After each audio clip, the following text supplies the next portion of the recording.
देखिए, यूडीएफ का मैं एक मेंबर हूँ। अभी हमारे पार्टी में पार्टी लेवल पे इसका भी डिस्कशन नहीं हुआ है। हमारे प्रेसिडेंट, ऑनरेबल प्रेसिडेंट मौलाना बदरुद्दीन अजमल साहब, वो आसाम में नहीं है, इस टाइम बाहर है, वो आएंगे जल्द और हम बैठ के एक डिसीजन लेंगे।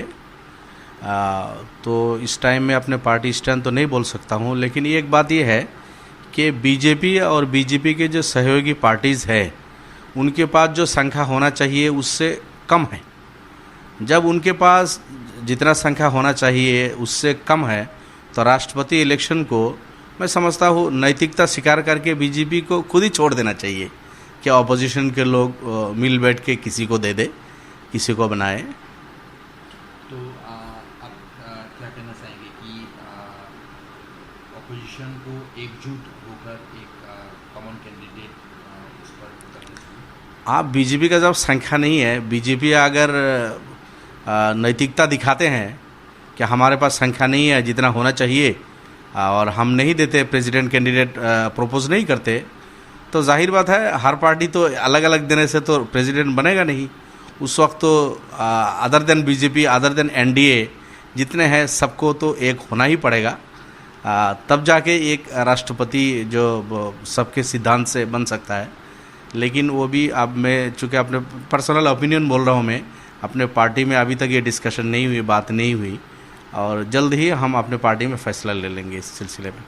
देखिए, कांग्रेस में तो मैं आना नहीं चाहता हूँ, लेकिन मोदी जी को 8 साल के बाद अभी किसी को ये बोलना कि अब मोदी जी का 8 साल पूरा होकर 9 साल में वो चल रहे हैं उनका कार्यकाल, उसके बाद भी अभी मोदी जी को ये कहना किसी ने ये नहीं किया, किसी ने वो नहीं किया।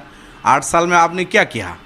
आपने तो यही बोला था कि 60 महीना दे दो और 60 साल का काम करके दूंगा। 2014 में मोदी जी जब यहाँ आए हैं, यही बोले थे कि 60 महीना मतलब 5 साल में 60 मंथ्स है, 60 मंथ्स मुझे दे दो, मैं 60 साल का काम कर दूंगा। और आपको 8 साल मिल गया, 9 साल मिल गया, आपको 10 साल के लिए आप बैठे हैं। उसके बाद भी आप अगर कहना कि ट्राइबल का ये नहीं हुआ, फला का ये नहीं हुआ, मैं समझता हूँ ये इसमें कोई जस्टिफिकेशन नहीं है, ये पॉलिटिकल बयानबाजी है। मोदी जी में जिम्मेदार है, प्रधानमंत्री है, वो काम करे।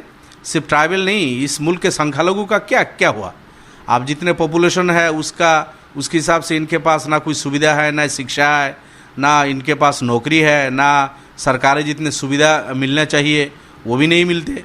अब आसाम में यहाँ 30-35% अगर है, 5% सिर्फ नौकरियाँ हैं, सुविधा 5% मिल रही है, जहाँ 30% मिलना चाहिए वहाँ 5% इनको सुविधाएं मिल रही हैं। तो सिर्फ ट्राइबल पीछे है ऐसी नहीं है, या ट्राइबल के साथ साथ इंडिया के जो माइनॉरिटीज़ है, चाहे वो मुसलमान हो या जैन हो, सिख हो, बुद्धिस्ट हो, पारसी हो, ये लोग भी पीछे हैं। तो इसके बारे में भी मोदी जी को बोलना चाहिए कि 8 साल में हमने इनको भी कुछ नहीं किया। लेटेस्ट खबरों के लिए देखते रहिए MUZ न्यूज और ताज़ा अपडेट पाने के लिए चैनल सब्सक्राइब करना ना भूलें।